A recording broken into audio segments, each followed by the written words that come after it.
Well, that question was asked before. Where there is a place, a metaphysical area, remember, when we speak of souls, we're speaking of energy intelligences, not in that same frame of reference as a corporeal body. I'm well aware of that. And so they're around. They're right next to us. The fact that we don't see them. In fact, there is an expression in the Zohar that if we all suddenly achieved a total awareness of what was around us, we would die of fright. It would just be too much to handle at one time. So there's enough space there for energy intelligences, and they don't, the atom doesn't occupy too much space. And if you're going into the subatomic area, it even occupies less space. That's right. I'm always fascinated by the astral travelers who do move over into that realm for a while and have some amazing things to tell you about what's happening on the other side. And it's frightening to them sometimes. And sometimes not.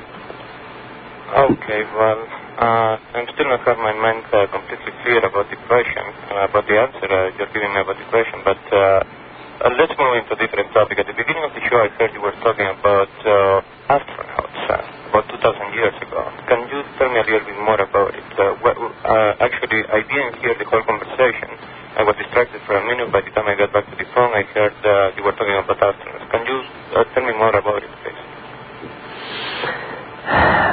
Well, something very close to home, and I know which might come to as a shock to most of your listeners, Bill. But the Hebrew New Year seems to have found its niche in a certain religious expression, New Year, and even doing repentance and so on. But there is another aspect of Rosh Hashanah called the shofar. You want to hold on to that aspect because we have another one that came up here. It's called the news at 11 o'clock. Okay. And Pierluigi, would you want to stay with us? Yes, sir. We'll take a break and pause for news and then back with Hour 3 of Dr. Philip Berg, the author of the Kabbalah Connection. And we're connecting you with it tonight. You're invited to stay with us this next hour and join on in. I'm Bill Jenkins. It's Open Mind. Happy Celebration 25.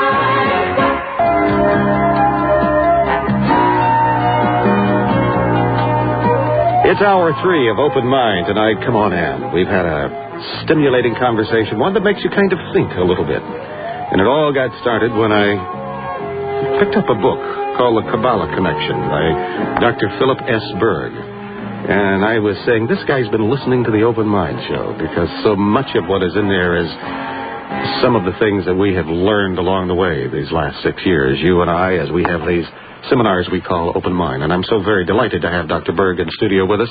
We're talking about the Kabbalah. We were talking to Pierluigi, and you're back on.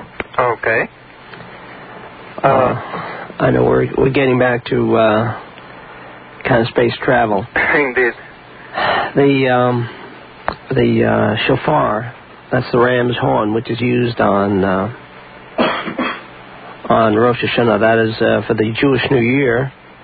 From a Kabbalistic point of view, is the origination or the origin of what we today refer to as Star Wars. While at the present time we're still involved with physical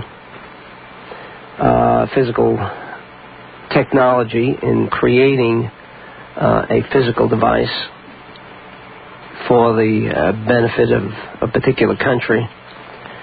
But the real Star Wars takes place on this level, right where we are. And it all is linked up and bound up with man's own activity. And the shofar is an instrument that encompasses the entire space program, possibly from an abstruse angle. But nevertheless, the Zohar in Leviticus, the beginning of Leviticus, has a treatise on the aspect of energy travel from this universe into outer space, without getting into details. So, the Rosh Hashanah, as a classic example, from a Kabbalistic point of view, encapsulates all of the knowledge that is involved in the Star Wars program, but on a much more sensitive and I might say more powerful level than we can even dream of. The Bible also makes reference to the gravesite of Moses, that there was no gravesite, and from the point of view of Rabbi Shimon Bar Yochai, Moses did not die, and neither did Elijah the prophet. And the biblical description of his ascending towards the heavens clearly demonstrates the use of spacecraft in his elevation to the terrestrial level, extraterrestrial level. Okay, in your study of how he ascended to the sky, what kind of vehicle did he use? Was it a rocket? Was it something that was moving due to anti-gravitational forces, or what can you tell me about it? Did you get to find out where did he go? Well, kind of hard to answer that question.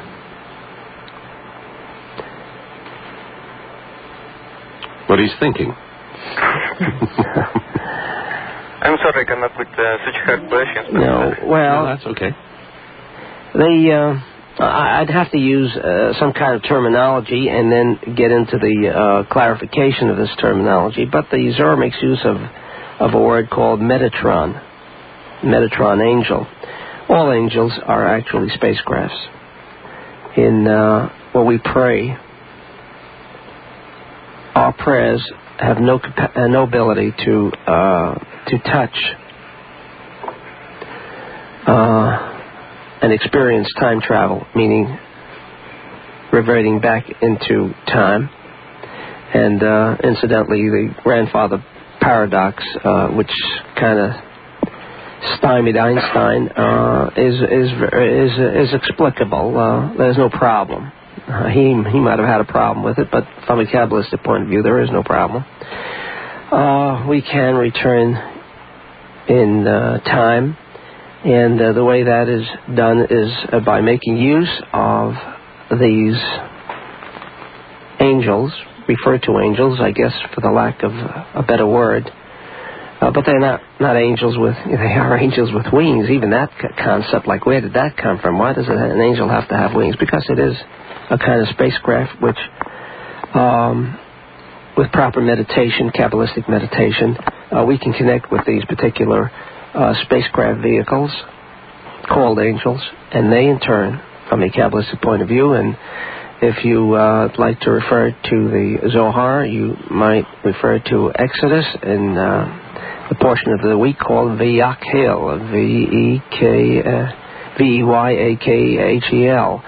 And there's a kind of some information on how we can make use of these various spacecrafts for particular purposes. You can't use the same spacecraft for every destination. Historically speaking, when did mankind first have an encounter with a spacecraft? Adam, right? Adam? Yeah. That's where it started. Adam and Eve, are you talking about them? That's correct. You mean he came here in a spacecraft? Well, we're getting there. We're now discussing physical spacecrafts. We don't understand yet that we can, according to Rabbi Isaac Lurie and Rabbi Shimon Bar Yochai, we're on the threshold of human being flying without the necessity of mechanical devices. I know some who do that quite often. I believe in that. Where you flying to, huh? I get accused of doing that from time to time, I think. Okay, I have a couple more questions. I know that there are some other people waiting on the line. Coming back to the reincarnation subject, and let's view into space now. We have such a huge universe. which is actually limitless. It doesn't have an end.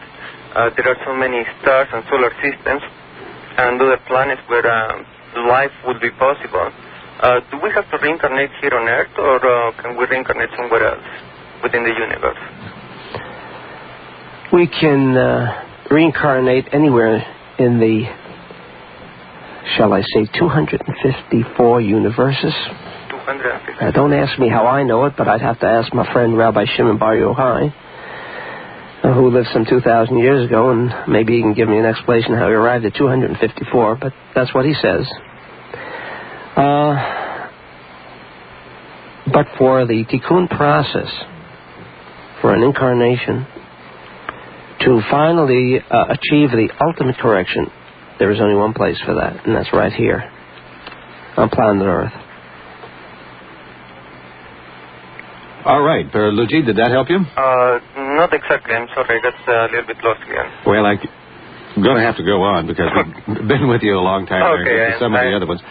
And I appreciate your questions. Okay, Bill. Thank you very much. Mm-hmm. I'm Bill Jenkins. It's Open Mind. I'm glad that the focus of the forum is getting into this extraterrestrial aspect, and the focus has shifted this way. I'd like to ask a question, but I'd prefer to preface that question with a explanation of how I came to want to ask this question. In my youth, I had an encounter, so-called close encounter number 3, at age 13 years.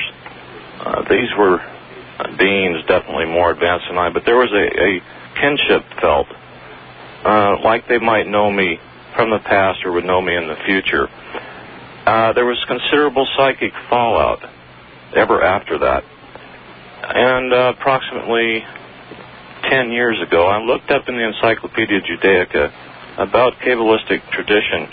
Prior to the time it was written in the oral history, there were several sects of Kabbalists who would pass this word and these words of power onto their own members as an oral tradition only, certainly more than 3,800 years ago.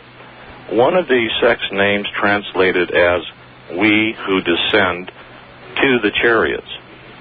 And that name and the meaning of it has always been eluding all of the so-called experts in the Kabbalistic and the Judaic history. My question, Rabbi Berg, is could it be that it was mistranslated as "we who ascend to the chariots"? Because certainly I don't believe they were talking about chariots with wheels and so forth at that time.